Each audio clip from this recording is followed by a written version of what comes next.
Quarto componente são as infecções. Infecções de todas as naturezas, principalmente as fúngicas, os mofos, que ninguém dava bola, que existe espalhado em muitas casas e que está fazendo as pessoas doentes, porque não só o esporo que é produzido do fungo lá, como também esse fungo, esse mofo, ele produz uma toxina, uma micotoxina, que é chamada, que envenena as pessoas.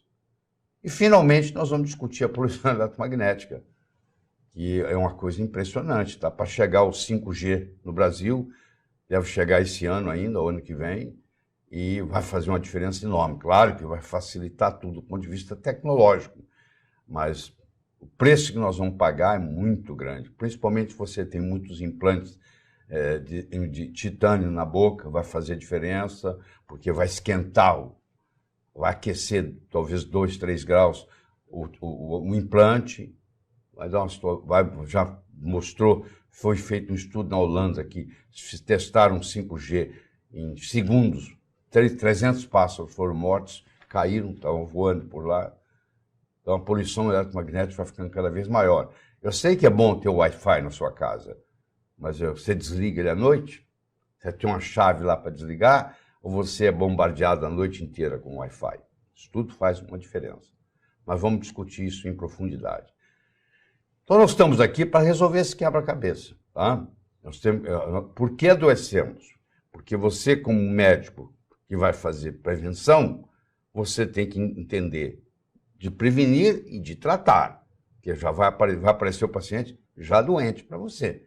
Mas o seu foco vai ser em prevenção. Então você tem que entender muito bem o que desencadeia isto, o que desencadeia a doença, para você poder agir nesses fatores antes que a doença surja.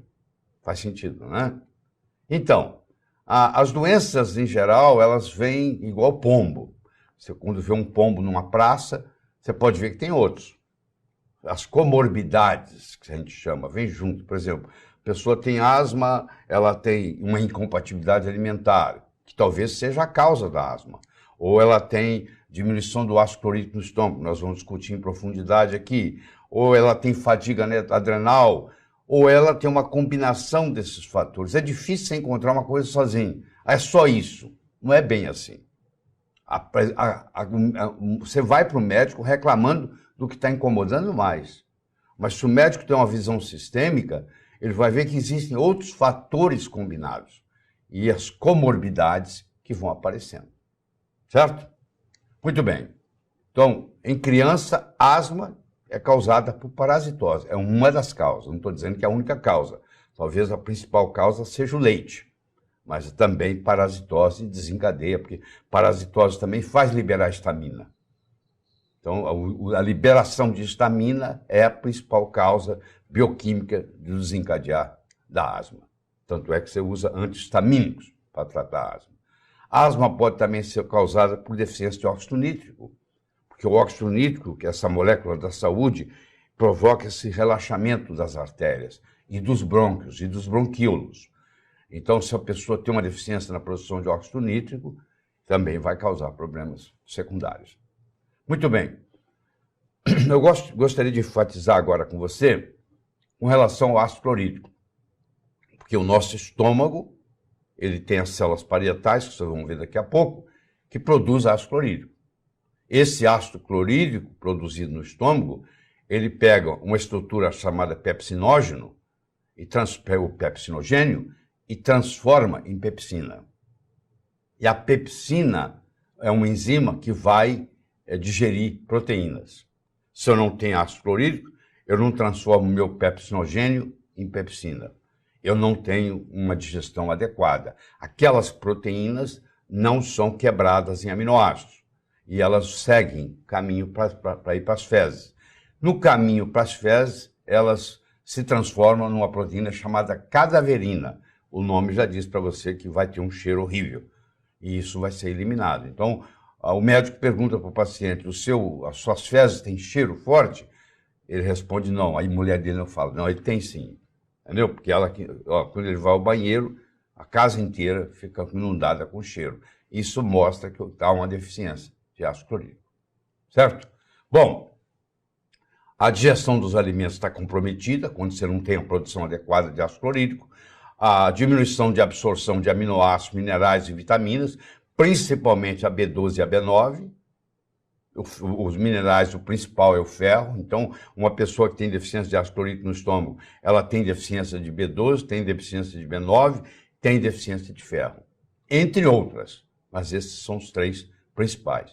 E tudo que dependia do ferro, da B9 e da B12, vai ser comprometido. O terceiro não ativa liberação de bile e bicarbonato, porque o bicarbonato é produzido no pâncreas, é diretamente proporcional ao pH que chega no piloro, que vai para a primeira parte do duodeno, tá? do intestino delgado, que é o duodeno. Quer dizer, quanto mais ácido o quimo, porque depois que o alimento passou pelo estômago, sofreu uma digestão parcial, ele passa a se chamar quimo. Então o quimo sai do estômago e vai para o intestino delgado. A primeira parte do intestino delgado é o duodeno. Quanto mais ácido esse quimo chegar no duodeno, mais estímulo vai ter para o pâncreas produzir mais bicarbonato de sódio para compensar isso e para liberar a bile. Então, se isso não acontecer, se não chegar um pH baixo lá, não estimula a produção da bile, nem a produção do bicarbonato de sódio. Se eu tenho um pH mais alto no estômago pela falta de ácido clorídrico, eu acabo perdendo uma proteção, onde uma coisa que eu comi que ia me prejudicar morre no estômago, ou mesmo uma bactéria patógena que está no meu intestino que resolve subir para o meu pulmão. Se ela tenta subir para o meu pulmão, ela vai morrer no caminho, ela vai ser morta no estômago, porque o pH do estômago vai matá-la. Agora, se o pH do estômago, por falta de ácido clorídrico, está maior, essa bactéria pode passar e pode contaminar as vias superiores e acaba contaminando e tendo uma pneumonia. Então, quem tem deficiência de ácido clorídrico tem uma predisposição à pneumonia recorrente. A desbiose intestinal também é a mesma história. Então, eu vou ter bactérias que vão crescer no intestino que não deveriam crescer, como, por exemplo, a Escherichia coli. Fungos, como, por exemplo, a candidíase intestinal. Tudo começou com um problema com a deficiência de ácido clorídrico.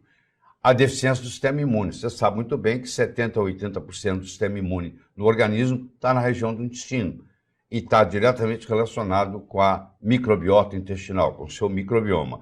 Se o seu microbioma está comprometido, o seu sistema imune está comprometido. Os chineses já diziam há muitos anos atrás que toda doença começa e termina no intestino. Eles deram essa frase, falam que foi Hipócrates que falou isso, provavelmente Hipócrates também falava, mas foi antes de Hipócrates. Isso começou com a medicina ayurvédica, com a medicina chinesa, muito tempo antes de Hipócrates.